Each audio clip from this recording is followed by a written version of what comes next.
তো এখন আসি আরেকটা ভেক্টর, সেটা হচ্ছে সমরেখ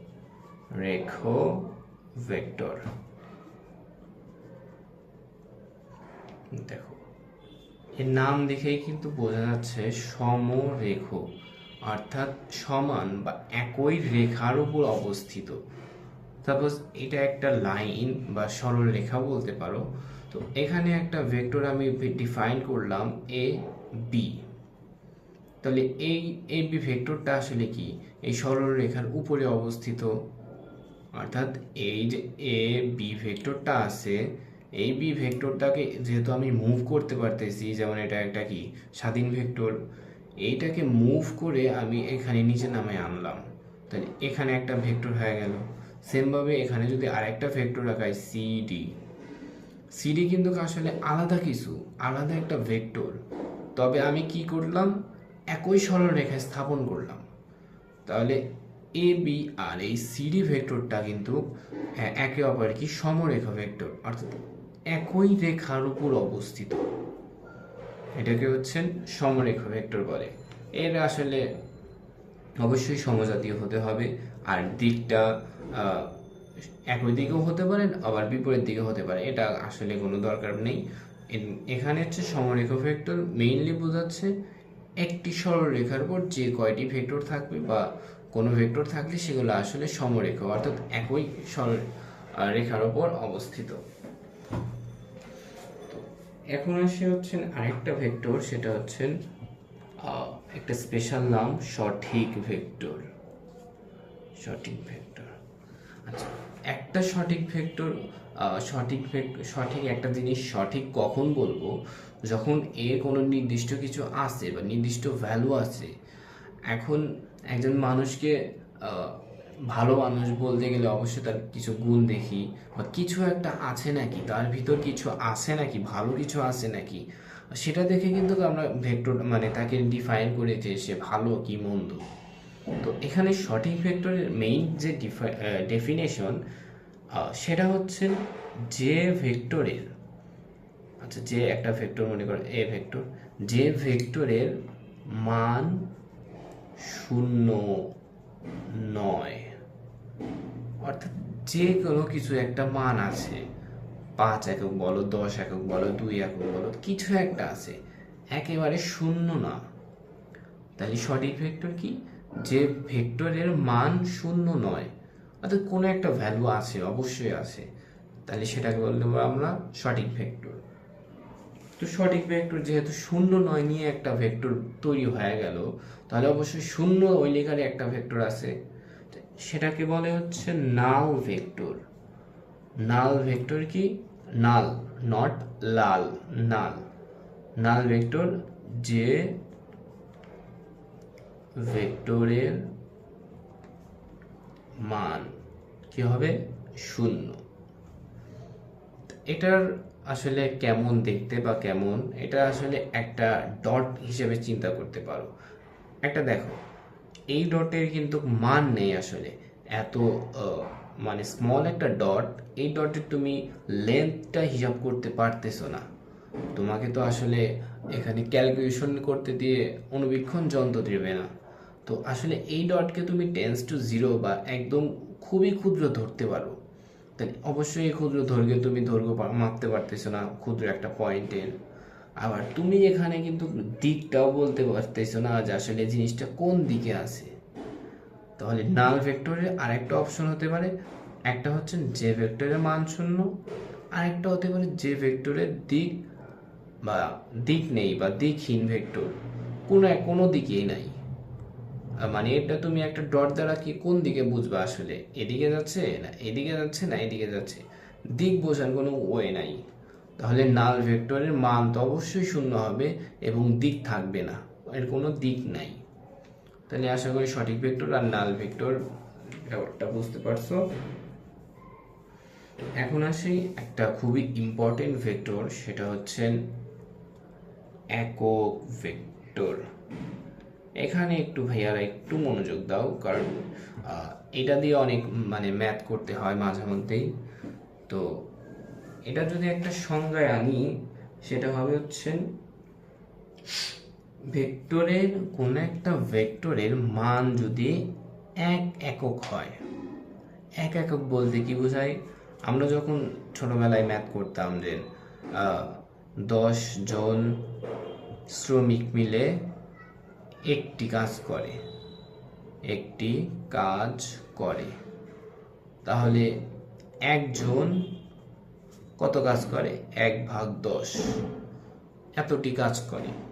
অর্থাৎ মোট যে সংখ্যা বা মোট মানুষ দ্বারা ওই একটা কাজকে ভাগ করে দিতেছি, তাহলে এখানে কি পাবো আমি? আসলে একজন কতটুকু কাজ করতেছে, 10 জন মিলে তো করতেছে একটি কাজ, তাহলে একজন আসলে কতটুকু কাজ করতেছে এটা আসলে আমরা ডিফাইন করতেছি।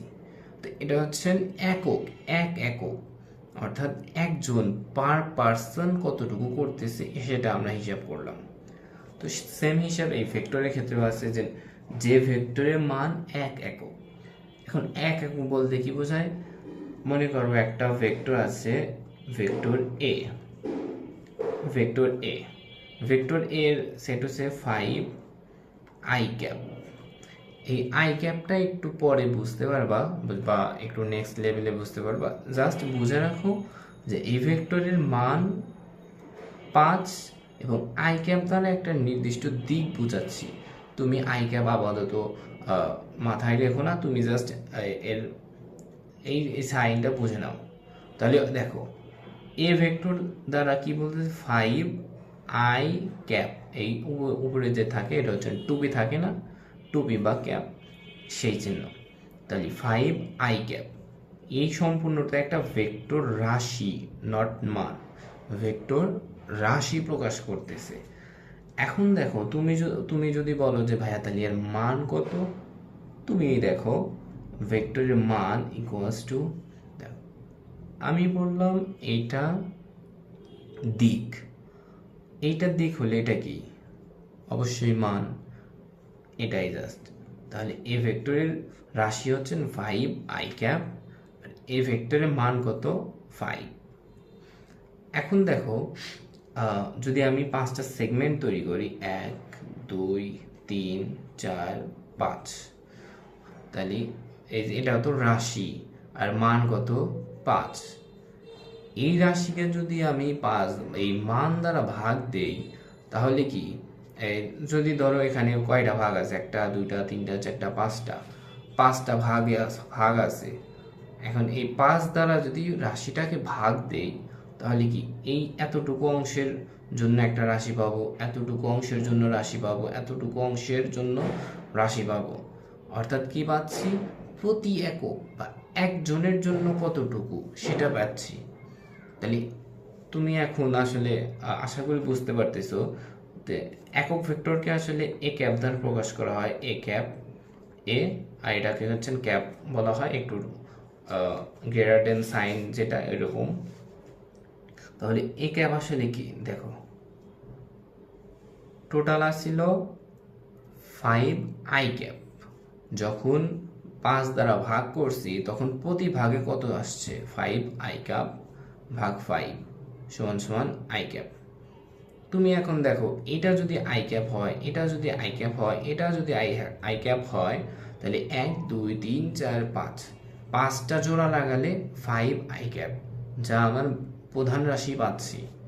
তাহলে উপরে আসলে কি দিলাম? উপরে দিলাম হচ্ছে ভেক্টরটি, এই ভেক্টর রাশি, আর নিচে কি দিলাম? ভেক্টর রাশির মান। ব্যাস হয়ে গেল, এটাই একক ভেক্টর। অর্থাৎ একক ভেক্টর ইকুয়ালস টু ভেক্টর রাশি ডিভাইডেড বাই ভেক্টর রাশির মান।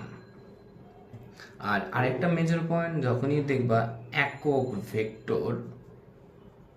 ভেক্টর তুমি ধরে নিবা, বা আসলে একক ভেক্টর পাইলে এর মান কত হবে বলো তো? এক একক।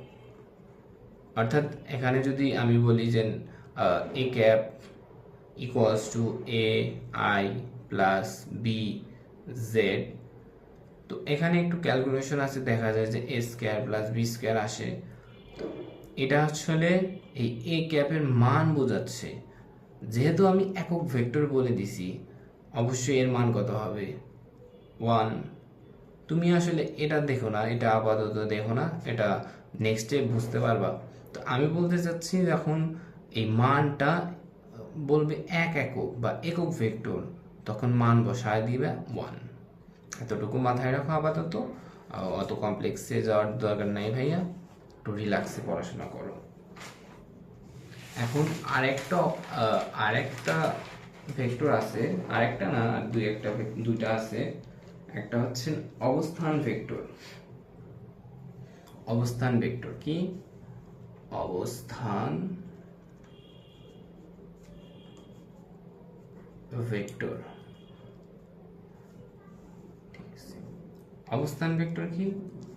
কোনো কিছু যদি অবস্থান আসলে তুমি বের করতে চাও, ফিজিক্সে হয়তো বা 9 10-এ পড়ে আসছো যে একটা প্রসঙ্গ তল লাগে বা কোনো একটা বস্তুর সাপেক্ষে তো আমরা হিসাব করি। যেমন ট্রেনে কেউ আছে, আমরা স্টেশনে দাঁড়িয়ে আসলে আমাদের সাপেক্ষে দেখি যে ট্রেনের মানুষটা গতিশীল, বা ট্রেনের মানুষ যখন আমাদেরকে দেখে মানে তার সাপেক্ষে ভাবে আমরা গতিশীল। অর্থাৎ একটা ফিক্সড পয়েন্ট হিসেবে তারা কনসিডার করতেছে যে প্রসঙ্গ কাঠামো বা প্রসঙ্গ তল বা প্রসঙ্গ বিন্দু, একটি নির্দিষ্ট বিন্দুর সাপেক্ষে আমরা হিসাব করতেছি।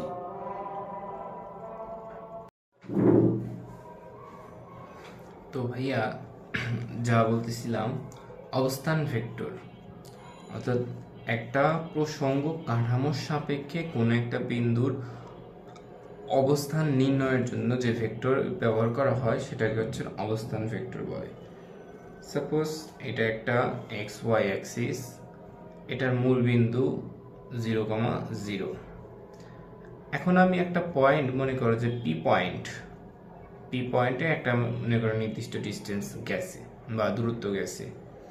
তো এটা আসলে আমি ডিপেন্ড করতেছে যে কতটুকু গেছে। এখন যদি আমি এই পয়েন্ট থেকে দেখি যে এই পয়েন্ট আর এই পয়েন্টের যোগফলই কিন্তু এতটুকু ডিস্টেন্স, আবার এইখানে একটা পয়েন্ট নিলে এতটুকু ডিস্টেন্স একটা ডিস্টেন্স হলো।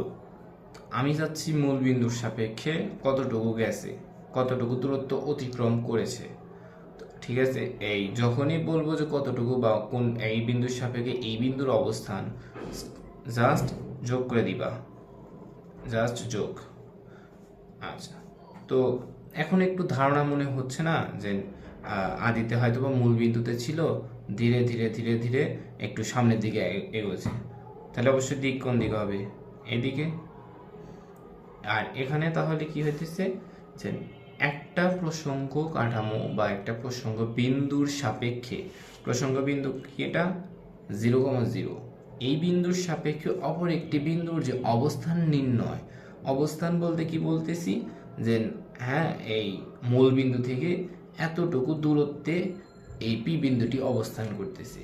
আর এই যে ডিরেকশন, এই ডিরেকশনটা আসলে এই থেটা বলতে পারো যে হ্যাঁ এই এক্স অক্ষের সাথে এত ডিগ্রি কোণে অ্যান্ড এতটুকু দূরত্বে এই পি বিন্দুটাকে আমরা পাবো।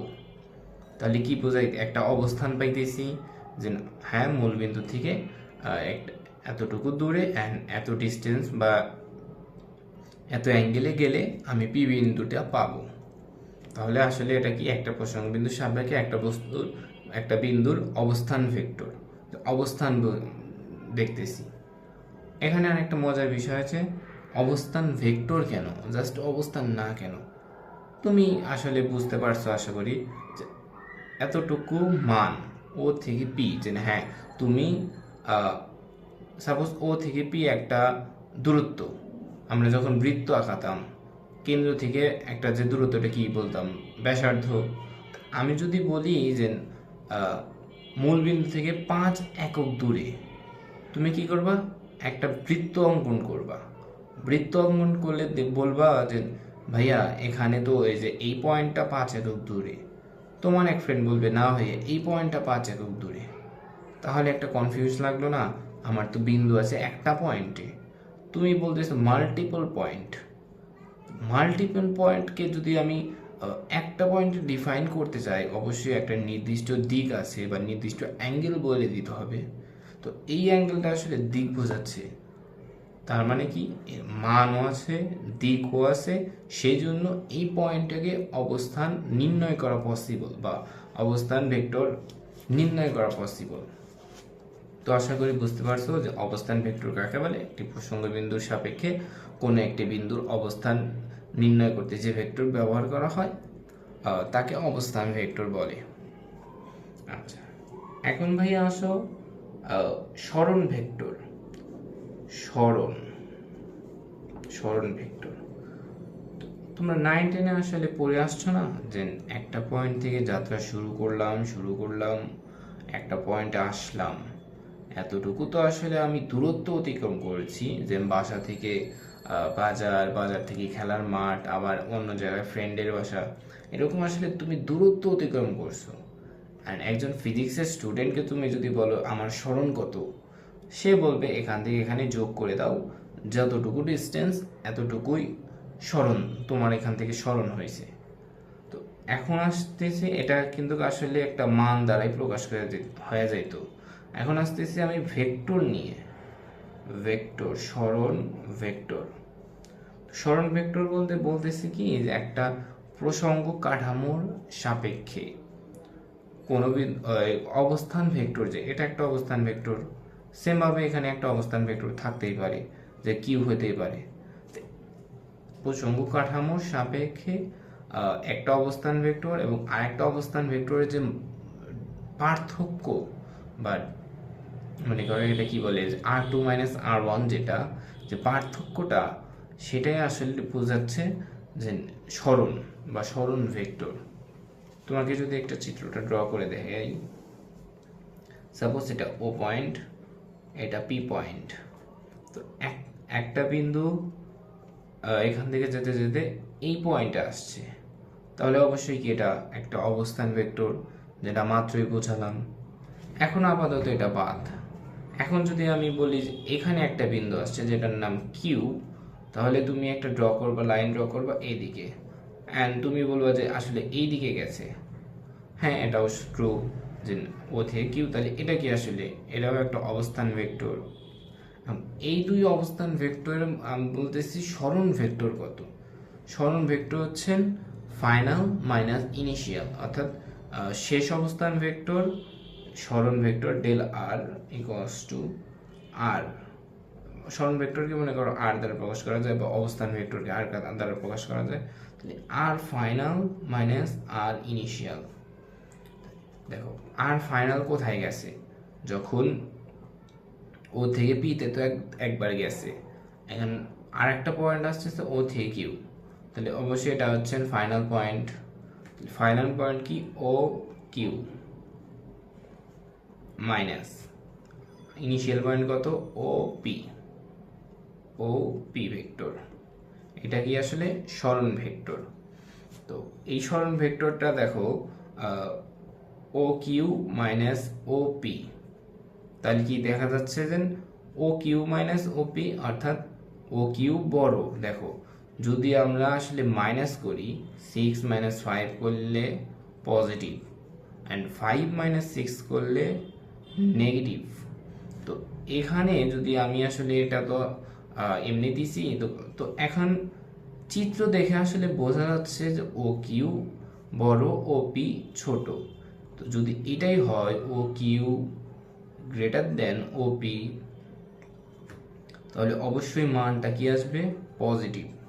অ্যান্ড পজিটিভ মান আসা মানে এই কিউ পয়েন্ট থেকে পি পয়েন্টের দিকে আসলে আলটিমেট সরণটা হবে।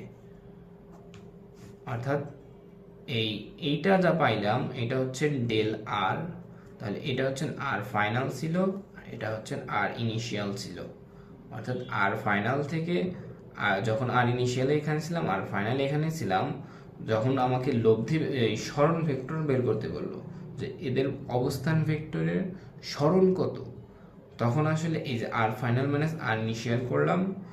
যদি ও কিউ বড় হয় তাহলে অবশ্যই এটা পজিটিভ, ও কিউ ছোট হলে এটা হবে নেগেটিভ। আচ্ছা, সাপোজ এখানে যখন পজিটিভ হয়েছে তখন সরণ ভেক্টর কি, Q P vector. Suppose negative হলো, তাহলে কি হবে, এদিকে ঘুরে যাবে, অর্থাৎ পি কিউ ভেক্টর। আশা করি বুঝতে পারছো। তো